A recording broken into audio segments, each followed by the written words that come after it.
Olá, Moacir Toledo, médico. Quero dividir com você aqui uma experiência positiva aqui de atendimentos. Um menino de 10 anos que foi encaminhado pela psicóloga, estava em terapia com dificuldade de rendimento e de socialização na escola, pairava ali uma suspeita para TDAH, né, para hiperatividade e para autismo, né, transtorno do espectro autista, e a gente teve a oportunidade de examinar lá no mês 5. E hoje a mãe veio falando que a resposta inicialmente tinha sido boa, mas que melhorou ainda com o acréscimo de outra medicação. Porém, eu gostaria de saber se você acredita, né, que existam transtornos da infância ou isso é uma vertente para medicalizar as crianças e se sabe que tem as medicações, sabe que tem os transtornos, se resolve ou não usar as medicações. Eu sempre faço essa advertência aos pais de que não podemos confiar somente nas medicações que ela tem um efeito só sintomático. São remédios e são para ser temporários, né? A gente precisa muito mais, às vezes, de correções no nosso estilo de vida para a gente poder melhorar, corrigir a nossa fisiologia e assim a gente funcionar melhor. Estou deixando aqui as redes sociais para você seguir a gente e eu peço que dá teu like já nesse vídeo. Se você não gostar assistindo até o final, pode retirar o teu like e compartilhe esse conteúdo com quem você possa beneficiar com esse conhecimento. Então vamos lá, vamos para a minha tela, vou relatar essa boa experiência. Espero teus comentários aqui abaixo. Aqui está, encontrei a tela. Então a consulta foi lá em maio, né? Veio a história, veio com os pais, em primeira consulta, conta que a escola encaminhou por desatenção na sala de aula, que seria inteligente, mas tem dificuldade de interagir por ser muito tímido. Então a mãe já veio me falando as características aí, eu coloquei aqui de maneira resumida. Passou para a psicóloga encaminhou. E a história, né? Exame do estado mental. Ao exame, ele tem boa comunicação, responde adequadamente às perguntas e evita o olhar direto por timidez. E ele é muito inquieto na cadeira, aqui no consultório.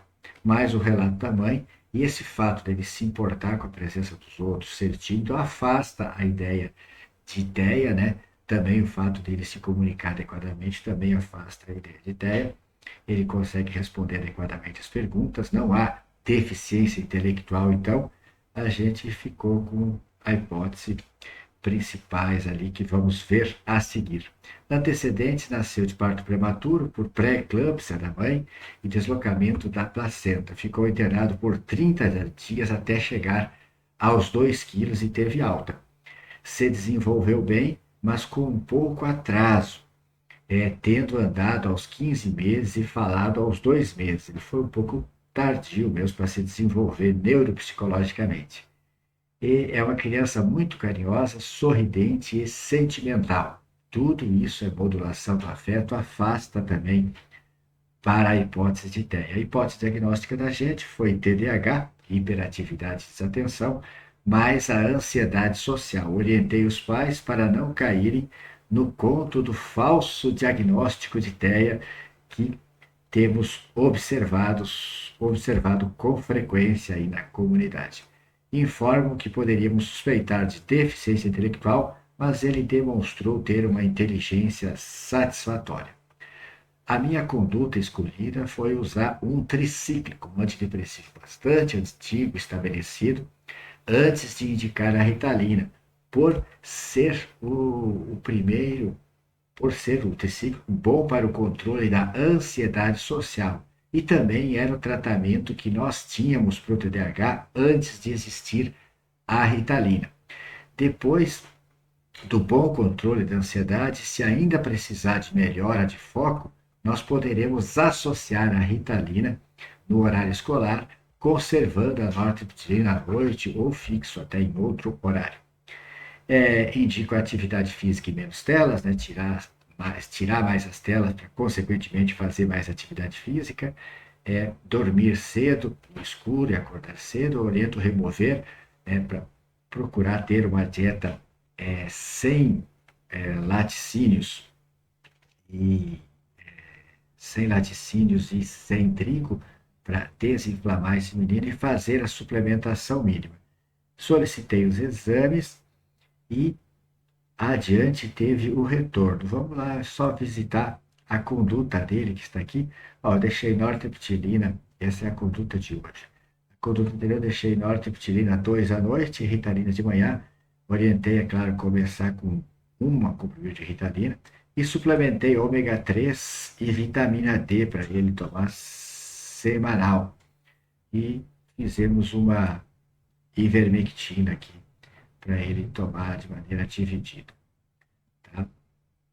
E aí agora tem a conduta mais recente aqui de agora. Então, isso foi a consulta lá em 26 de maio. E em 23 de junho, um mês depois, exatamente 4 semanas depois, ele fez o retorno, veio com os pais, contam que melhorou um pouco na escola e em casa, mas ainda tem desatenção. Está bem dócil e calmo. TDAH, eu fiquei conservando essa hipótese, esqueci aqui de anotar a ansiedade social, mantém e acrescento Ritalina. E o que eu fiz foi só acrescentar a Ritalina no segundo encontro aqui no retorno. E agora, nesse momento, 31/8, foi a segunda consulta e o terceiro encontro, né? Então, eu relatei a história aqui brevemente. Minha menina de 10 anos vem com a mãe em segunda consulta, terceiro encontro.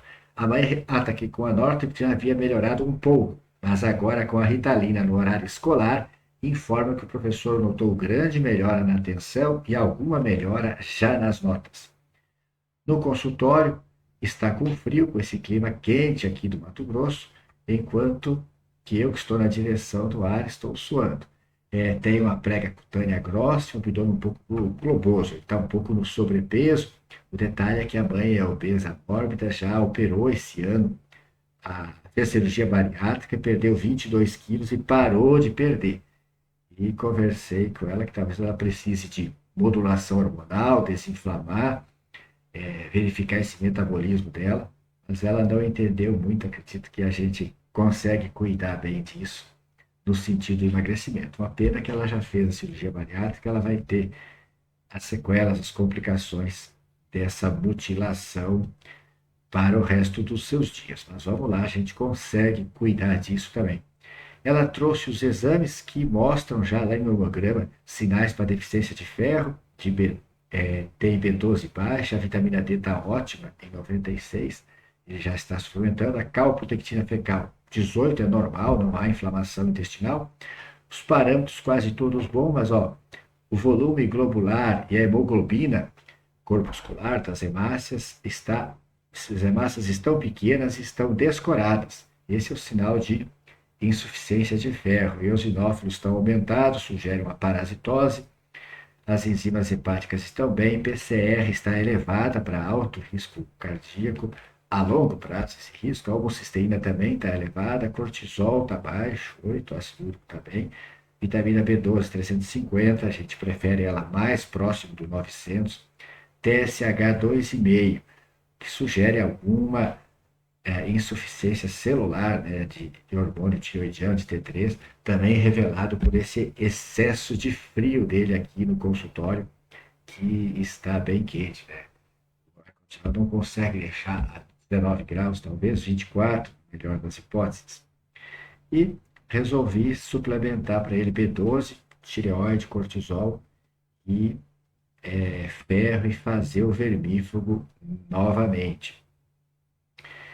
E aí se encerrou a consulta. Ao visitar, deixamos nortriptilina.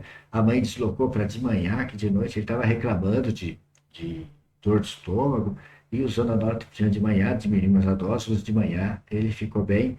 E o metilfenidato ele toma às 13 horas, hora de entrar na escola. Segui com a suplementação de ômega e de vitamina D, agora quinzenal. Ferro, complexo B com B12, dei um pouquinho aqui de hormônio tiroidiano. E as demais reposições aqui, fiz a ivermectina novamente.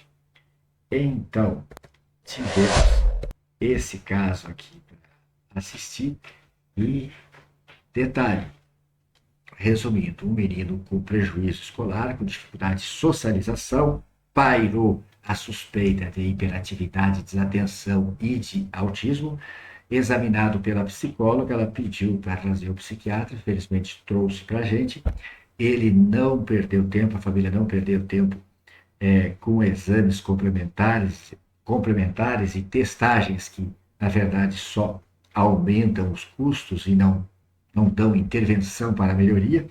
Podemos verificar o diagnóstico como ansiedade social, determinando esse prejuízo na sociabilidade dele, na socialização, mas sem prejuízo da comunicação ou da inteligência, sem um padrão restrito de interesses, não é TEA, não há sinais para deficiência intelectual. Fizemos a medicação para ansiedade inicialmente, melhorou, acrescentamos a medicação mais específica de primeira escolha para desatenção, que foi o metilfenidato, e a mãe traz o relato de melhoras ainda. Eles não tinham feito o exame entre a primeira consulta e o retorno, mas fizeram agora, e a gente olhando com atenção os exames, não pensando tanto em valores de referência, mas em valores ótimos, e associando com a clínica do menino, vamos fazer mais essas suplementações aí de B12, de ferro, e isso vai deixar ele ainda com mais energia, metabolismo melhor, e ele vai decolar.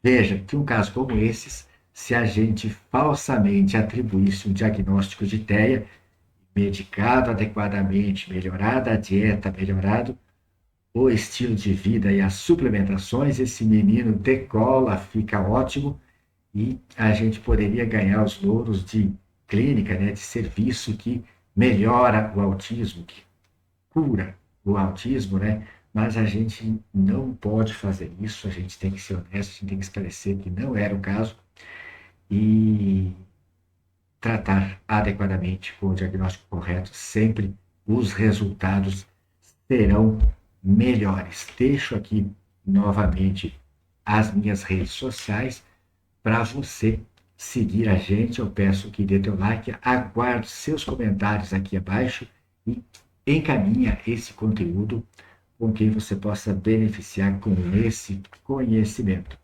Muito obrigado e até um próximo vídeo.